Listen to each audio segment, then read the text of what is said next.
युद्धाच्या मैदानावर जसा धडा आपण ऑपरेशन सिंदूरच्या बाबतीत शिकवला, तसा धडा आपण क्रिकेटच्या मैदानावरही पाकिस्तानला शिकवत आलेलो आहोत. याबद्दल आपण भारतीय संघाचं, खेळाडूंचं वेळोवेळी कौतुकही करत आलेलो आहोत.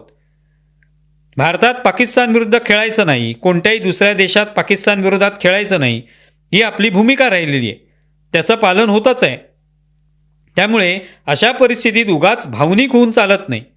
पण संजय राऊत यांनी थेट अजित पवार यांचं रक्तच पाकड्यांचं आहे अशी भाषा वापरली आहे.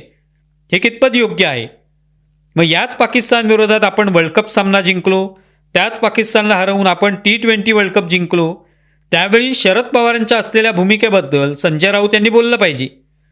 शरद पवारांच्या रक्ताविषयी सवाल संजय राऊत यांनी उपस्थित केला पाहिजे.